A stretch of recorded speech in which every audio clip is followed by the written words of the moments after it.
Adapun tujuan yang akan dicapai untuk praktikum koefisien gesek, yaitu yang pertama untuk menganalisis nilai koefisien gesek kinetis dari benda yang bergerak bidang miring menggunakan aplikasi tracker. Yang kedua, untuk mengetahui hubungan antar sudut kemiringan dengan nilai koefisien gesekan kinetis.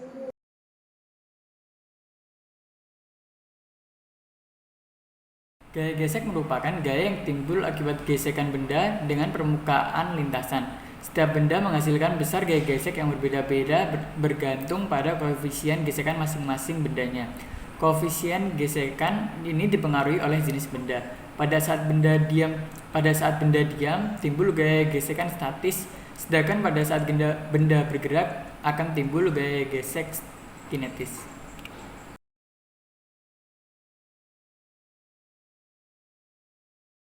Alat dan bahan praktikum. Yang pertama, smartphone atau kamera atau alat yang dapat merekam video. Yang kedua, objek yang dianalisis yaitu kotak makanan dan sepatu. Yang ketiga, lintasan untuk bidang miring. Yang keempat, objek untuk menunjukkan skala, misal mistar atau alat apapun yang diketahui panjangnya. Yang kelima, aplikasi tracker.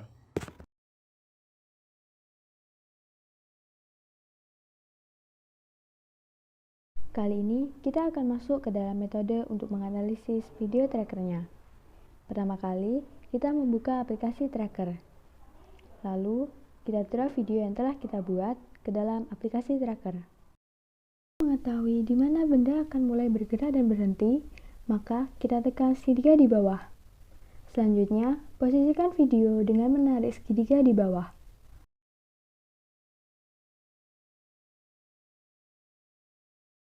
Kemudian, untuk memulai menganalisis video, tekan garis dan segitiga untuk kembali ke posisi awal sebelum benda bergerak. Selanjutnya, kita lakukan kalibrasi.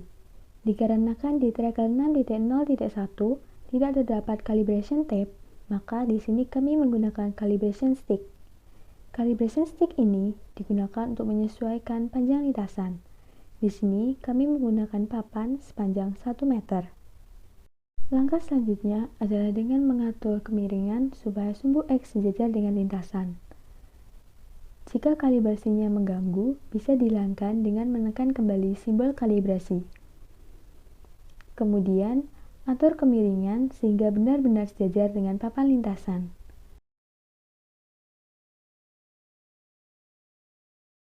Dalam video ini, sudutnya adalah 58,3 derajat.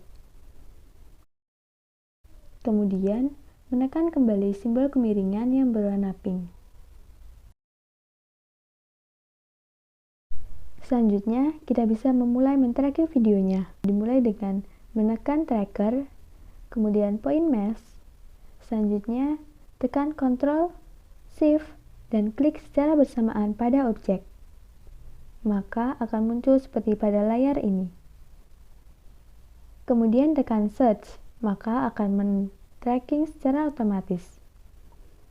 Jika sudah men-tracking video, tampilan layar bisa dipindahkan ke sebelah kiri agar tidak menutupi data nilai T, X, dan Y. Setelah mendapatkan datanya, kita bisa menyalin data tersebut ke dalam Microsoft Excel. Jika sudah menyalin data, selanjutnya kita cek koefisien geseknya dengan menggunakan sumbu X. Kita bisa blok data T dan X. Kemudian, kita masukkan ke dalam chart tipe scatter. Nah, seperti ini hasilnya. Kemudian, kita cari trendline-nya. Selanjutnya, kita pilih trendline tipe polinomial order 2. Hal ini dikarenakan ini merupakan gerak GLBB diperlambat. Selanjutnya, men-checklist display equation on chart dan display absolute value on chart, maka akan muncul persamaan polinomialnya. Seperti yang kita ketahui bahwa suku pertama pada persamaan polinomial berarti setengah A. Maka A atau percepatan adalah 2 kali nilai dari koefisien X kuadrat, yaitu 3,2582. Sehingga didapatkan bahwa nilai A adalah 6,5164. Lalu, untuk mencari nilai koefisien gesek, Maka kita terlebih dahulu mencari nilai A jika tanpa gaya gesek. Maka nilai A yang seharusnya adalah dengan rumus G sin theta. A sama dengan 9,8 dikali sin. Tetapi Excel membaca sudutnya dalam bentuk radians, maka sin radians dalam kurung 58,3 tutup kurung, sehingga didapatkan nilai 8,337949. Dan koefisien geseknya atau mu.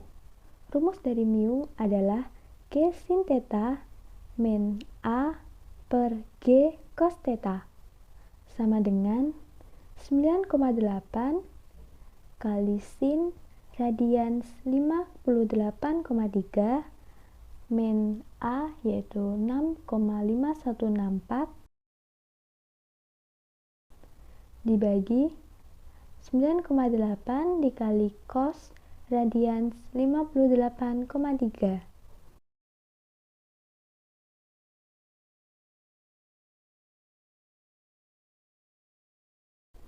Maka hasilnya adalah 0,353725. Ini adalah nilai dari koefisien gesek kinetis. Sekian dari analisis video penerapan koefisien gesek dengan menggunakan aplikasi tracker.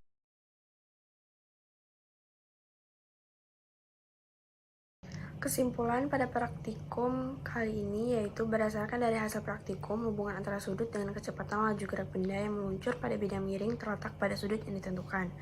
Semakin besar sudut yang dibentuk, kecepatan gerak benda yang meluncur pada bidang miring akan semakin cepat. Karena jika sudut yang dibentuk besar, maka bidang miring yang dibentuk semakin tinggi. Jika bidang miring yang dibentuk semakin tinggi, maka kecepatan yang dihasilkan akan semakin besar dan waktu yang dibutuhkan untuk mencapai titik acuan sudut akan semakin cepat. Sebaliknya, jika bidang miring yang dibentuk semakin rendah, maka kecepatan yang dihasilkan akan semakin kecil dan waktu yang dibutuhkan benda untuk mencapai titik acuan sudut akan semakin lambat. Sehingga pada praktikum ini, sudut yang dibentuk pada bidang miring sangat mempengaruhi nilai kecepatan dan waktu yang dibutuhkan benda untuk dapat mencapai titik acuan sudutnya. Gaya gesek adalah gaya yang berarah melawan gerak benda atau arah kecenderungan benda akan bergerak.